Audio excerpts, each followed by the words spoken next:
Hi, dance friends, and welcome to the Dance Edit podcast. I'm editor and producer Margaret Fuhrer, and I am excited to welcome you to this new format for the pod. We are back to weekly episodes now, and every other week we'll be airing longer form interviews with the artists who are shaping dance world headlines.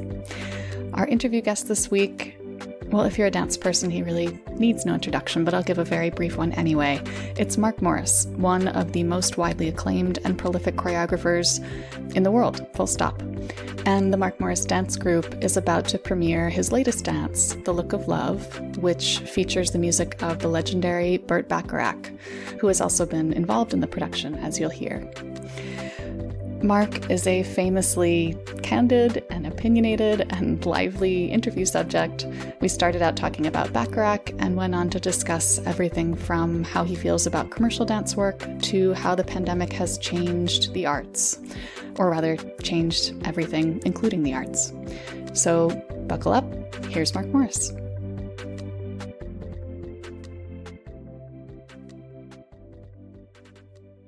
Well, I will say one thing, which is I hate Zoom more than almost anything in the world.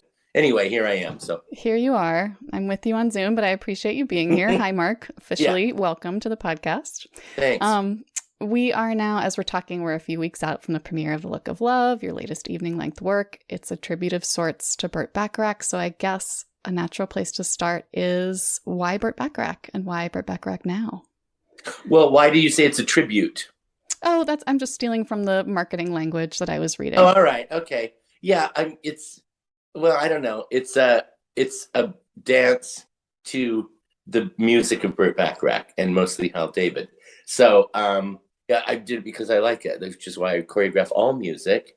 He's a great artist, a great songwriter, a great arranger, lots of things, and everyone has some familiarity with his work, whether you know it or not.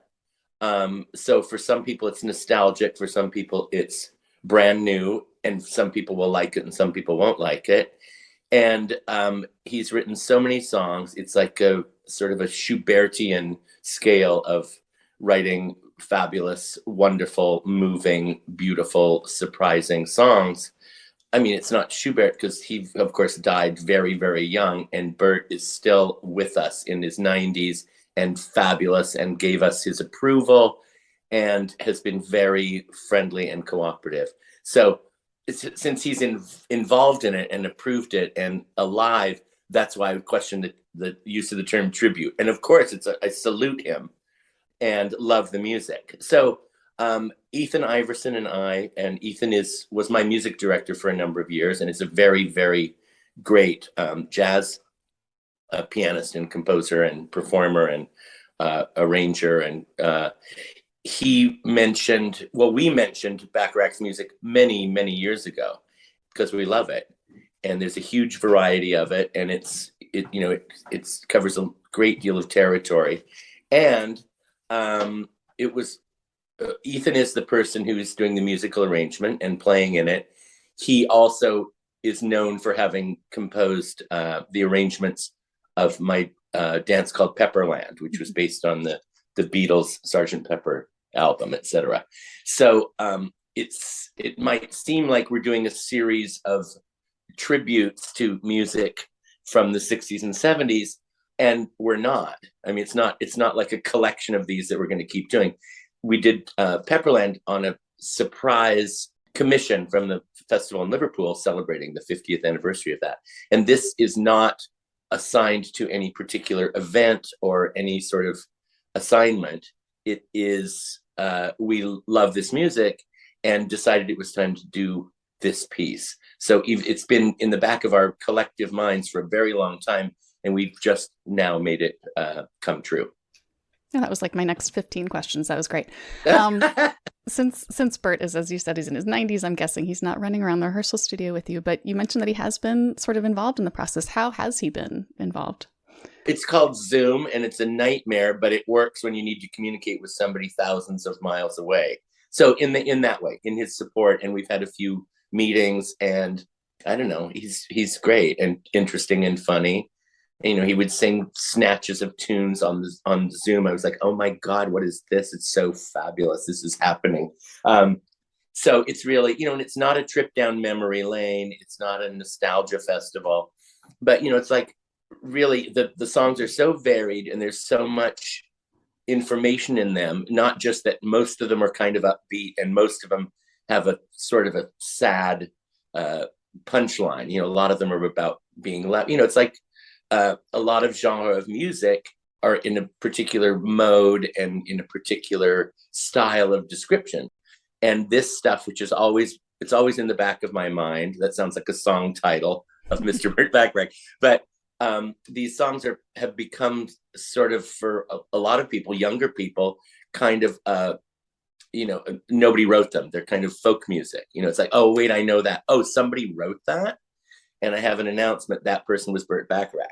And so Ethan is doing arrangements for, rhythm trio, piano, drums, bass, plus a lead singer, Marcy Harriel, and 2 backup singers. What else am I forgetting? And trumpet. Is that right? Yeah. And it's for 10 dancers in my company. The costumes are Isaac Mizrahi, who's a wonderful designer and a longtime friend and collaborator of mine. And that's another answer that probably did a whole bunch of questions because I just end up rambling on. So go ahead. No, never apologize for rambling to a journalist. I think, some people came into Pepperland expecting like a big Beatles sing-along, which is very much not what that show was. It sounds like it's not what this show is going to be either. Yeah. Why did you and Ethan want to sort of take a step away from the familiar songs themselves? Well, in Look of Love, which is the Bacharach piece, it isn't far away at all. They're very direct arrangements with basically a jazz ensemble. And Burt was kind enough and considerate enough and professional enough to, on our first meeting, say, you guys should, you don't want it to be boring. It shouldn't just be a playlist. And there has to be a variety of tone and tempo and everything. And have you considered this, a medley, or having different kind of vocalists? It's like, well, those were all the questions I was going to ask him. Like, do you mind, Mr. Bacharach, please, if we did this one little thing? And he was like, well, go ahead, make it an interesting show. So that's all I want to do. But in contrasting that with the case of the Beatles, a lot of people don't realize it, but the album Sgt. Pepper's Lonely Hearts Club Band was not performable music. It was written in response to their being exhausted and stampeded and no one listening to their music because everyone was screaming in all these stadiums. I was at one of those shows when I was an adorable child. I didn't hear a note of the Beatles. My sisters were screaming so loud next to me, and so were the other 8,000 people. I was like, wow, what is this for? So I only work with living musicians and live music in my performances, because why would you not? If you can, I use live dancers and I use, live musicians and a live audience. That's my favorite combination. So in the case of the Bacharach music, it's always been live and it was always recorded live.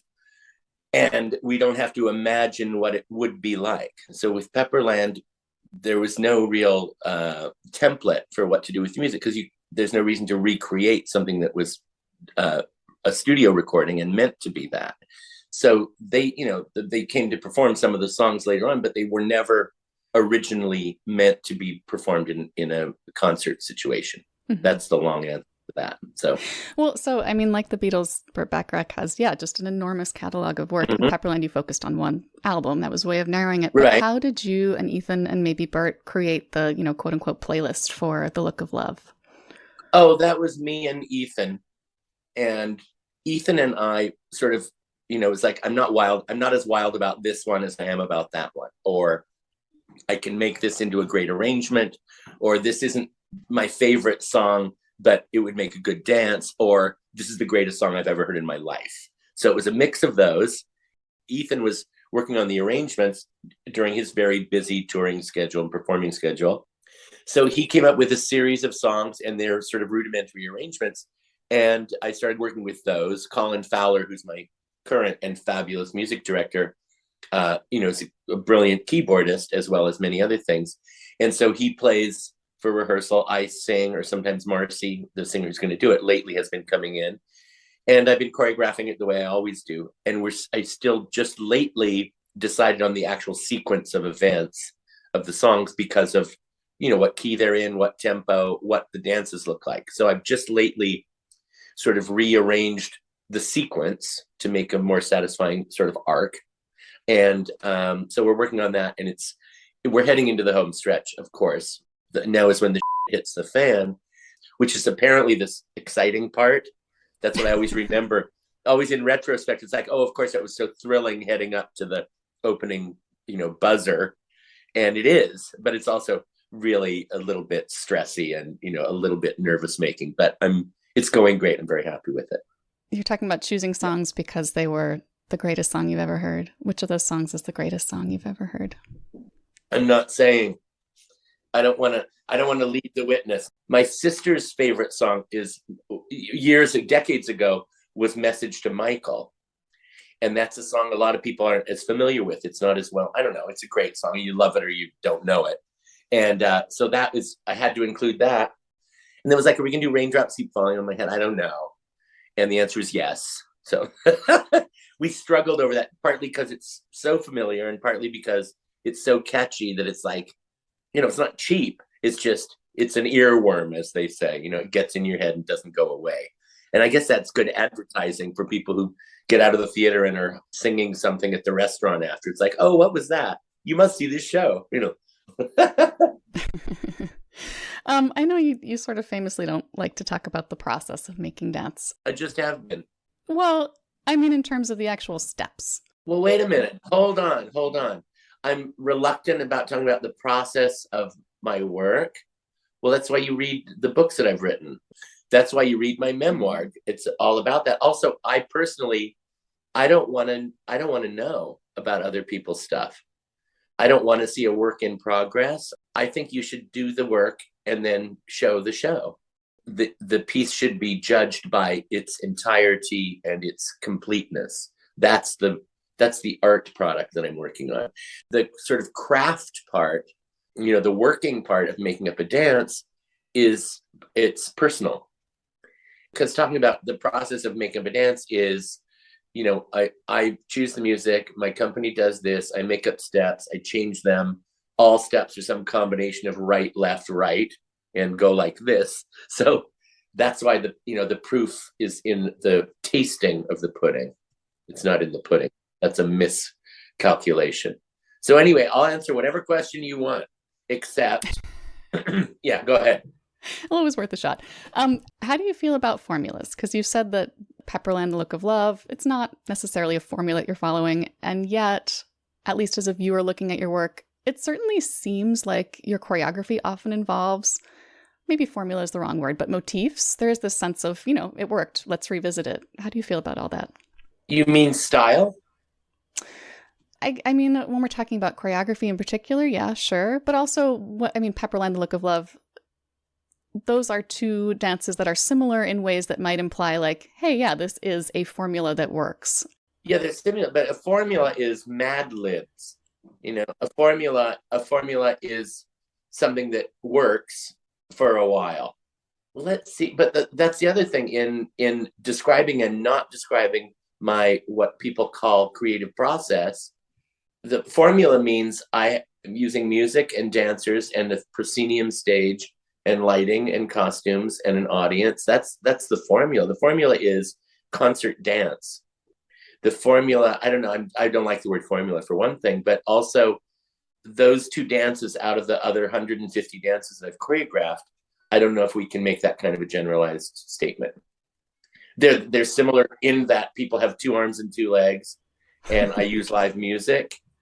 It's like I've been accused of being schematic, in that when you hear this text being sung and someone is making a gesture that seems to illuminate or transfer that sense of text and music through physical action, of course, both of those are already actions, then you understand it or you see it in a particular way that seems to some people reductive, or the cursed term Mickey Mousing. It's like, Mousing, but the thing is, Mickey Mouse involved many, many people. The composers, the animators, the sketchers, the storyboard people, the money that went behind that, and to produce these astoundingly great works of art in film animation that we call Mickey Mouse, because it's like, that's brilliant work.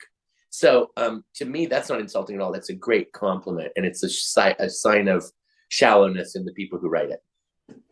You've actually segued perfectly into my next question, Okay. because there's that great line in your book from Out Loud where you say, to choreograph one signal Disney cartoon for 5 minutes, I'd f*** a mouse. And I am wondering if you could talk a little more about how you feel about explicitly commercial art, just art that sets out to make money, because it gets a bad rap in the like high dance scene. But what's the high dance scene? It's a money factory. The high dance scene is the classical ballet industry, and also the co-option of the visual arts have taken over a certain aspect of what used to be called sort of avant-garde dance. So there's so much dance now being adopted and sponsored and presented by museums and by visual arts organizations, and there are 50 more zeros after the budget of the visual arts than there are for dance, and that's fine. It's a much, much bigger crowd. I think making money is great. No, really, Wayne McGregor's movie projects that he's done, all the stuff that he does, which generates a great deal of money, and he's very generous with it and uses it to, propagate more dance and more interest and more collaboration. I salute him. And, people who choreograph for commercials are people who choreograph Broadway shows. If nothing is greater than, 7 hours of Harry Potter on Broadway for your kids, hooray! Hooray for the artists who are doing it. Hooray that the culture has some kind of body to it.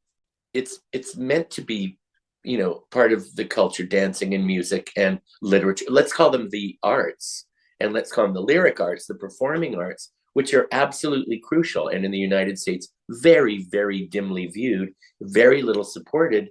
And so if someone is doing wonderful 30-second dances or starting some kind of not life-threatening challenge on TikTok, hooray, why not? And, Beyonce could give Anna Teresa de Kersmacher a couple of bucks. It wouldn't kill her, but it's also, a lot of moves are in the public domain just because that's what people do. It's partly a part of behavior. So I don't know what question I just answered, but it's pretty interesting. No, it is interesting. I'm asking about art and money partly because of COVID. Let's talk about COVID a little bit, because you gave that interview to the Washington Post a few months ago, very frank about how terrible the pandemic has been for you and your company. That interview with Sarah, I was worried about it a little bit because I'm generally known to be sort of frank or rude or whatever, but it's also, how do you like the soup? I don't, it's like, you asked, you're the restaurant. It's like, well, here's what's wrong. So with that conversation with Sarah, I was saying what I was experiencing, and I thought it would cause trouble. And it actually was really, really popular and successful, and people were talking about it, which isn't why I do it. I'm just like, I didn't learn Italian. I didn't. No sourdough. No, I would never do that. I didn't raise orchids. I didn't adopt puppies and then send them, to the exterminator. I wasn't seeing unicorns and rainbows. Let me put it that way. People have been talking, and that was part of my response to Sarah in that article in the Post, that, like, everything's going to be fine. We need the arts to get us through that. That it's a balm and it's somehow better for people. And, we're saving people with our imaginations and our creative visions. And I think that's nonsense. You want your work, whether you're a writer or an actor or a musician or a dancer, whatever, you want it to affect people, but you don't get to decide in what way. If you do, you're a bad artist. And also, it's not meant to cure everything that ails you. So I reject the idea that the arts are supposed to, make you feel good. I like it when they do, but the idea of it being directional, of it being part of this wellness movement, I think is just infantile and popular. But I think it's a responsibility that's put on the arts that is unrealistic and not very important. Mm-hmm. Well, how about financially speaking? Because, yeah, dance business models already not in a great place before the pandemic. Now they face this more sort of existential threat. And you talked in that post article too a little about that. Are you feeling any less doom and gloom on that front these days? It's not doom and gloom. Don't misunderstand me. I'm optimistic and I'm realistic and I'm a nonconformist. What's changed the most, as I see it, from the early part of this horrible COVID future that we have, is that people are used to getting things, if you're lucky enough and well off enough, to get things delivered and, instantly. And you see little tiny snippets of things, bits of things. There's that, plus the fear of going into a crowded theater or an airport. It's the same with restaurants. It's the same with all entertainment, tourist dollars and attention. If there aren't tourists, there's no need for the Eiffel Tower anymore. So it's a little bit, I'm mixed up about it. It's not gloom and doom. It's just things change. And whatever I like or dislike doesn't affect the culture as a whole. It affects me and my relationship to it. But, I can't hold up the world. Well, what's making you feel optimistic? Oh, good question. Working with my company, back at work and getting ready to put on a show, which is also frustrating because there have been people missing all the time because of COVID and having to substitute repertory of the shows. It's like, oh boy, they didn't cancel it. Hooray. They just postponed it. But unfortunately, we have to put it together now. And that takes, a week to put together a show that if it was up, we could just tour it. So it's both. It's like, oh, this is so much work, kind of in an emergency schedule. Plus, hooray, we get to perform for other people. And that's why we exist, So it's both. And I like to think that it's getting heavier on the hooray side than the grim bit. This next question takes a little bit of a turn, but it concerns another sort of bit more of yours. And yeah, well, it's not, I was going to say, I wish it were a turn in a more positive direction. It's not yet, but maybe I'll get there. Okay. I was remembering a moment from last year's Dance Magazine Awards, which were at the Guggenheim. Oh, sure. You were part of this pre-show panel talking about the relationship between dance and visual art. But what stuck with me was you talking with some heat about how terrible it often is for dancers to perform at museums, just because the conditions are usually not great. And then you went into how frustrating it is that dancers are so often asked or required to just kind of put up with a lot of not great situations. That was positive. I'm defending dancers' rights. That's what I'm doing. Have you seen any progress in terms of how dancers are treated, maybe in this comeback since COVID? I was speaking specifically about dance in museums. And many people don't agree with my idea that I've had for many decades. I don't want to dance on cement. I don't want to dance on a marble floor in a museum. I don't want to go to a museum because my back hurts from just walking there. So I love going to museums, but why would you want to dance unless it's specifically designed for that sort of place? You can't just take a theater dance, and put it into a place like that. You can, of course, Merce famously did that kind of thing, and other choreographers who continue to. It's fine. I don't do it. And I believe that it's assumed, it's like, it's a little bit petting zoo. It's a little, here's one I prepared earlier. It's demonstrative as opposed to performative.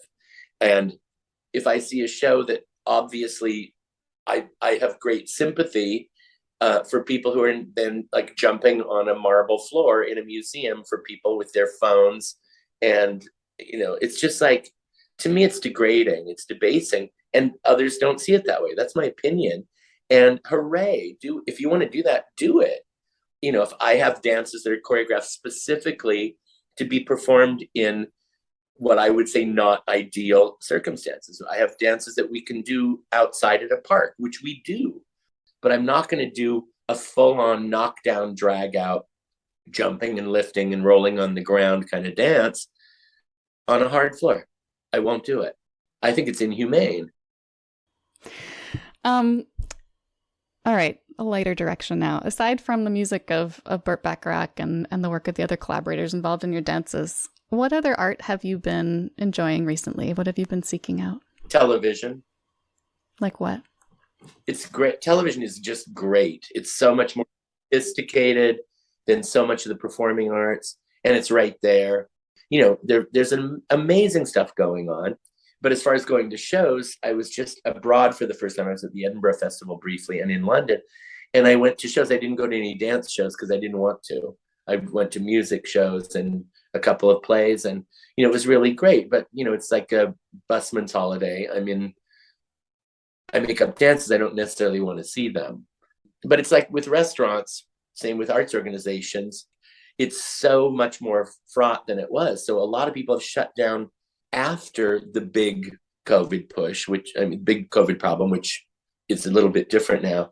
So it's like the restaurant I used to go to that I love isn't quite good and not quite back, and people are underprepared and scared. And so that's still true. There's a tentativeness in the performance. And like me at an airport, I'm not comfortable because I don't really trust everybody. And that's true with audiences who are still coming and going, and we're working on it. But I don't feel COVID free. I'm still very concerned and very, we test all the time still, as we should. So that's the complicated bit. And I think things are progressing, they're getting better, but that doesn't mean everyone's going to survive. It's very complicated. It is complicated. Every question ends up inevitably somewhere complicated. Yeah. Yeah. So I guess I'll end with a question that, well, maybe it's complicated. Actually, maybe it's not complicated at all. What do you think makes an artist great? Boy, I don't know. There's some artists I think are great, but I don't like their work. And some people whose work I like, but I don't think they're great.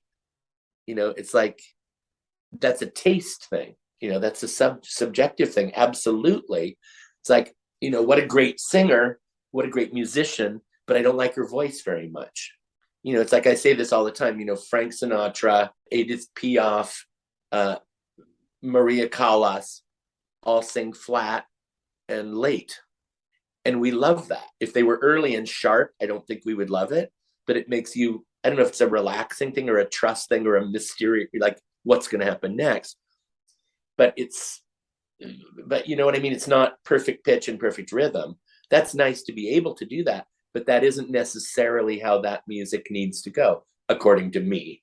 So it's really like, I'm trying to use a name without getting in trouble, just like someone who I like, but I don't like their choreography so much, or vice versa. So for me, because I'm an artist, I don't doubt that I'm good at it, but it's not, my work isn't the answer for everybody. It's not Disney. I try not to decide what people think when they see and hear a show of mine. And that's scary. And you want everybody to love everything. But then what kind of a date is that if nobody is arguing over dinner after the show? It's like, oh, that was fine. I'd like a little bit of that's the greatest thing I've ever seen, or I'm never going back. And, things in between, certainly. Well, that seems like a good place to end. Thank you again for making the time on your little vacation. I appreciate it. Thank you.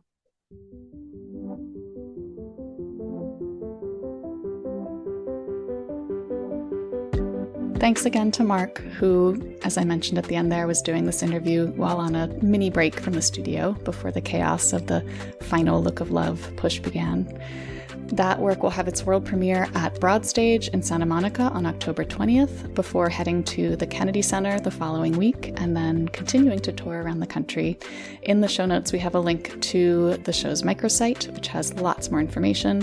We also have links to the Mark Morris Dance Group's website and social accounts, so you can keep up with everything they have going on. Thanks to all of you for listening. We'll be back next Thursday with a headline rundown episode recapping all the top dance news stories. Until then, keep learning, keep advocating, and keep dancing.